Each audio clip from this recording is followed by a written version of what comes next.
Hey guys, welcome to Impact. So by now, UPSC mains has come quite near. Only hardly less than 10 days is remaining. So by this time, preparations must be underway, and most of the topics students must be thorough. So in this time, to help students, mains candidates, we are going to come up with few areas which we feel is quite important. So we are not going to discuss the entire question and answer here. Instead, we are going to discuss the broad areas that is considered important and why it is considered important, and just the general equations of how the equations are changing.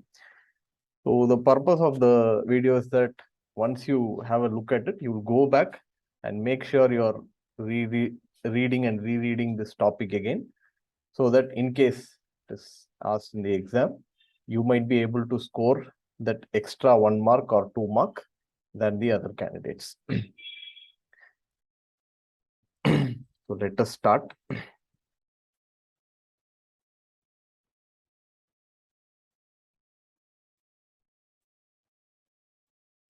So it's a small video, very small video. We'll be coming up with a series of videos in the next 1 or 2 days in pointing out certain important areas in various GS areas. So starting with international affairs. So first area that we feel important is the India-Afghanistan relations, because Afghanistan has traditionally, it is one of our neighbors, and there has been a lot of impact of whatever happens in Afghanistan on India, especially in the Jammu and Kashmir region. And so far, பார்த்தீங்க அப்படின்னா UPSC பெருசா இந்த ஏரியால வந்து touch பண்ணல. And over the last 1 year, a lot of changes has happened. US has suddenly, US has told they have withdrawn and they have finally withdrawn. But இந்த பக்கம் பார்த்தீங்கன்னா நம்மளும் கொஞ்சம் எம்பசிலாம் க்ளோஸ் பண்ணோம். But then China and Russia has continued to have their embassy. Pakistan on its part is staying, it is crying, yes, its policy has won and the other things. So what the experts are saying is that new great game has begun in Afghanistan. So once US exited, that is fine. Now a new great game has begun. And there are, again, as usual, multiple players, as always in Afghanistan. So this is why it is important. One more thing why it is very important from the Indian foreign relations point of view is, traditionally we have not supported or engaged the Taliban. We have engaged the government, and our focus has been on the humanitarian mission. But now we are experts are suggesting that we have been taking a pragmatic stand, and with the recent visit in June, July, we have started our engagement, even though, as India says, it is only based on a humanitarian mission. Some experts point out that this could be a beginning of a new policy based on real politics. So இங்க வந்து interest essentially என்ன அப்படின்னு பார்த்தோம்னா, we don't want it to become a hub for terror activities. Then it directly, not only the rest of the country, especially in Jammu and Kashmir and also in the rest of the country, it can create a lot of problems for us. Next, it is a part of the Golden Crescent, drug smuggling, which again affects us. And we don't want Pakistan to use this as a haven for its strategic goals. So with earlier, with the victory of Taliban, Pakistan was saying that we have achieved strategic depth, which India doesn't want it to have. So these are the overall changes. And but Taliban in the relation, வந்து Taliban and Pakistan relation வந்து ரொம்ப சிம்பிளா அப்படின்னு பார்த்தோம்னா கிடையாது.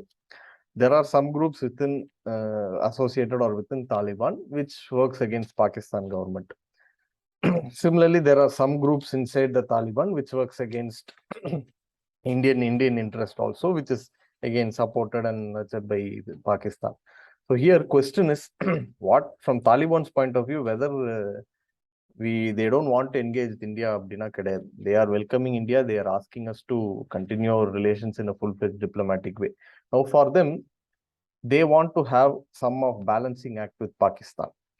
They feel India could provide that balancing act. Hence, they are encouraging us, and they want to have their own strategic autonomy or independence from Pakistan. Because of all these reasons and our change or perturbed change in the policy, we feel this area is an important area.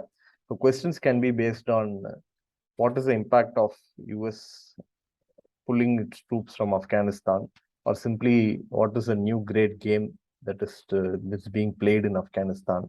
What is to be India's role, India's policy in Afghanistan, whether it should continue with the old stance or it should take a new stance, and how it should do, so how and what it should do to achieve its own strategic objectives. So questions can be on these lines. Next one, the Middle Eastern Quad. So this is a very interesting grouping. So இவ்வளோ நாள் quad பார்த்தோம் based on the Indian Ocean to curtail one particular power. But out of the blue சொல்ல முடியாது, some slowly things has been moving on ever since Israel and UAE have signed the Abraham Accords. Things has been moving on, but டக்குன்னு வந்து ஒரு 4 member grouping இங்கே ஒன்று form ஆகுது middle ஈஸ்ட்ல. Now Indiaவோட relations with Israel have been கொஞ்சம் cautious-ஆ we have been moving over all these years, because இவங்க கூட பேசினா அவனுக்கும் அவங்க கூட பேசினா இவனுக்கும் we have had a balancing act. In the Israel Palestine times ஒரு பாயிண்ட்ல வந்து we dehyphenated them. We told இது தனி relation from India's point of view. But now with both Israel and UAE signing, not only UAE, few other countries have also signed these Abraham Accords. India's job is becoming easier, or India is much more welcomed, and India has a lot of role to play in this particular region. So recently, India and Israel has been a traditionally very good partners. They have been one of our strategic partners, and they have helped us in arms and ammunitions.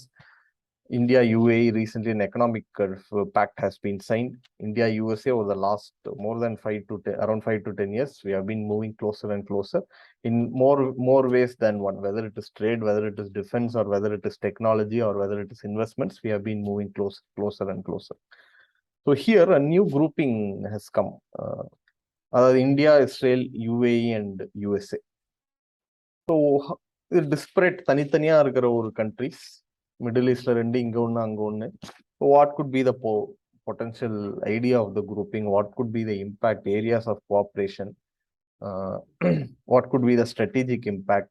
And what has been the change in India's policy in this region with this meet? And as some experts are pointing out, it can be a Middle Eastern Quad. So we are realizing that China should be, not only we, the world is realizing that China should be tackled in not only in one way and only in one area.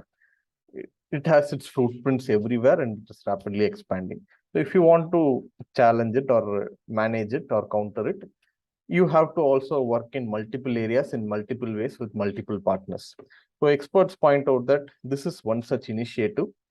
Here, economic rather than geopolitics எவ்வளோ இங்கே இதாகுதோ, maybe as of now கம்மியாக இருக்கலாம், but இது வந்து economically it can become a very significant bloc, and in future geopolitical angle கூட வரலாம் அப்படிங்கிறது வந்து some of the experts are pointing out.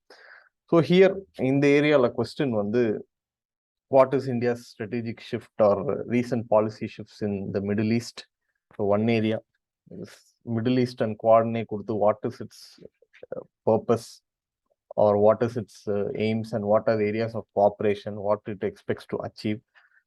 And இல்ல ஓவரால் சைனா பத்திய கேட்டுட்டு இந்தியன் ஓஷன் ரீஜன்ல நம்ம என்ன பண்ணிட்டு இருக்கோம், இந்த ஏரியா இல்ல வந்து இந்தியன் ஓஷன்ல மட்டும்தான் நம்ம சைனாவை இது பண்றோமா, இல்ல வந்து மற்ற ஏரியாஸ்ல எல்லாம் மேனேஜ் பண்றதுக்காக மற்ற ஆக்டிவிட்டிஸ் பண்ணோமா, வாட் ஆர் தோஸ் ஆக்டிவிட்டிஸ், இந்த மாதிரி லைன்ஸ்ல we can expect some questions. So that's all for this video, guys. Very shortly you will find that some more important questions in different GS papers. Thank you.